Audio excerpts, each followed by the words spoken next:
আজ বাড়িতে পুজো। এই সংসারে যখন ফিরেই এসেছো তখন সংসারের সমস্ত নিয়ম মেনেই তোমাকে চলতে হবে। আর এই সংসারের নিয়ম হলো এও স্ত্রী মেয়েদের সিঁদুর পড়তে হয়।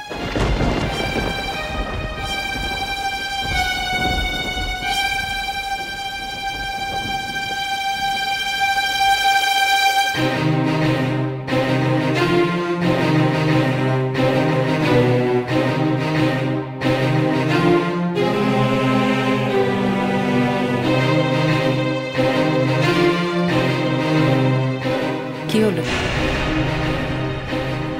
বারবার ওর দিকে তাকাচ্ছ কেন? তোমাদের বিয়েতেও কি তোমাদের নিয়ম অনুযায়ী শুধু মঙ্গলসূত্র পরেছিলে?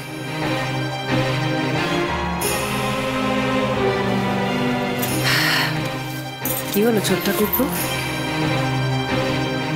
সুহানি না হয় বাড়িতে নতুন, তুমি তো জানো পুজোর বাড়িতে কত লোকজন আসবে। তারা যদি দেখে ওর সিঁথি ফাঁকা,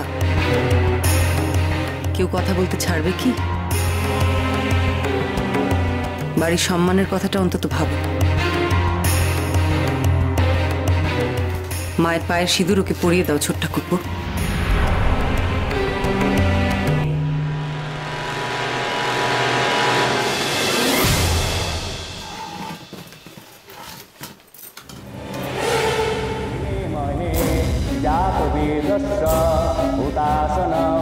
বিশ্বরূপ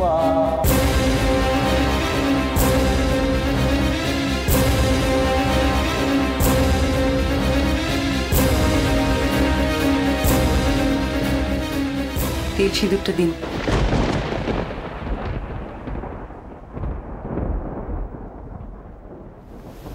পদ্ম, ছোটদাকে দিয়ে আয়।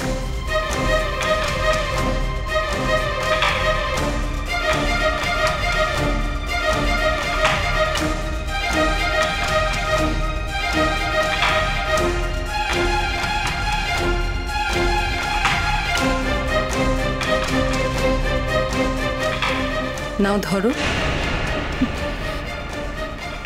ওটা আমায় দে।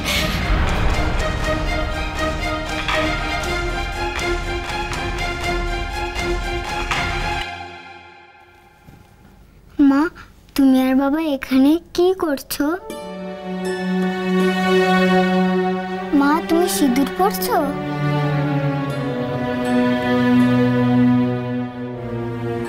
আমি তো তোমার ছবিতেও কপালে লাল রং দিয়েছিলাম।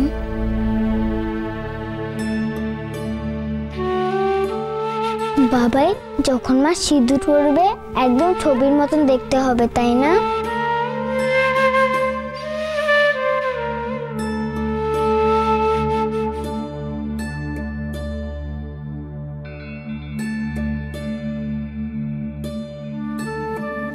আমি যা করছি তোর জন্যই করছি, ইচ্ছে তোর মা হয়ে ওঠার জন্য করছি।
ছোট ঠাকুরপো,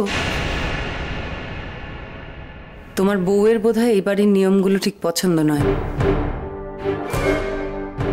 নাই হতে পারে, ও তো অন্যভাবে মানুষ হয়েছে।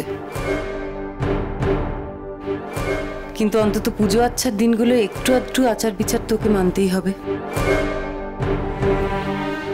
কথাটা ওকে বুঝিয়ে বল।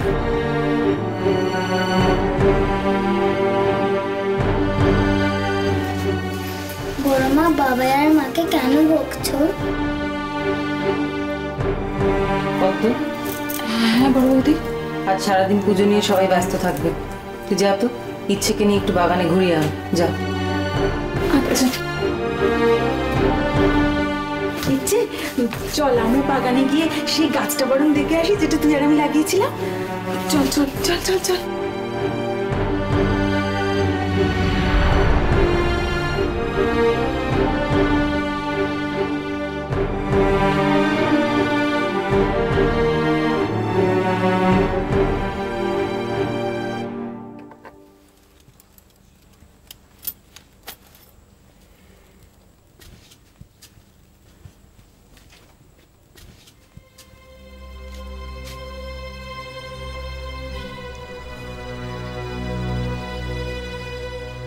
সরি, আমি আমি ঠিক জানি না কিভাবে আপনার কাছে ক্ষমা চাইব। এই ক্ষমাটা তো আপনি সকলের সামনে চাইলেন না। আমি মানে থাক, আর কোনো কথা বলতে হবে না আপনাকে। আপনারা পুরুষ মানুষ আর সবাই একরকম। সিঁদুরের কোনো মূল্য নেই আপনাদের কাছে। এটা শুধু আমাদের কাছে সাজের জিনিস নয়, যখন ইচ্ছা পড়বো যে কেউ এসে সেটা মুছে ফেলবে। আমি এটা আর নিতে পারছি না। আমি আমি জানি আপনি আমার উপর রেগে আছেন, কিন্তু আমি কি করব বলুন তো? আপনি তো দেখেছেন, বুঝতেই পারছেন বড় বৌদি কিরকম গড়াধাতের মানুষ। আপনাকে এখানে নিয়ে আসবার আগে আমি ঠিক এই ভয়টাই পেয়েছিলাম। আপনাকে আমি আবারও বলছি আলো, ইচ্ছের মা হওয়া মানে কিন্তু আপনি এ বাড়ির ছোট বউ, আমার স্ত্রী সুহানি। সবার সামনে আমাকে আপনার হাজবেন্ড সাজতেই হবে।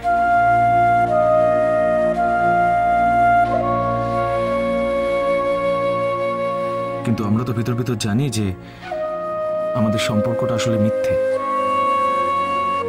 আমরা দুজনেই ইচ্ছেকে খুশি করবার জন্য এই নাটকটা করছি।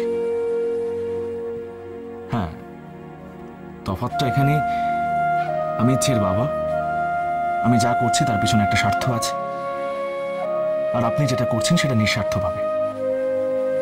বিশ্বাস করুন, আমি বুঝতে পারিনি যে এরকম একটা কাণ্ড ঘটতে পারে।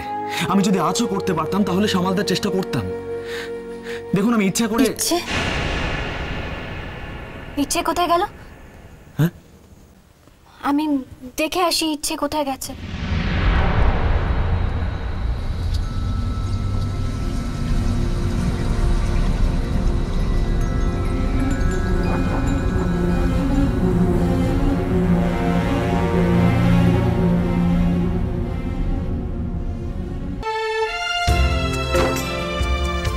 জানো পদ্মমাসি, মা আমাকে কাকঠুরিয়ার জলদেবতার গল্প বলেছে। মা তাই? তাহলে তো এখন ইচ্ছে শোনার খুব মজা। আচ্ছা, তুই তাহলে এখন আর দুধ খাওয়ার সময় পালিয়ে যাস না তো? আমি তো জ্যাঠাই, পিপি, ঠাম্মুকে অনেক বলছি যে একটা গল্প বলে দাও, ওরা তো গল্পই জানে না। আর মা? মা অনেক গল্প জানে, জানো, মা বলেছে রোজ গল্প বলবে। হ্যাঁ গো ইচ্ছেমণি, এখন তো তোমার মা এসে গেছে, তোমার এখন খুব মজা, তাই না? এখন মরে গেলেও আমার খুব আনন্দ। ও মা, ছি ছি, ও কথা বলে না। তুমি কেন মরতে যাবে? মরবে তোমার 70। না না, আমি মার সাথেই মরে যাব। মরার পর আমরা একসাথে খেলবো, মজা করব।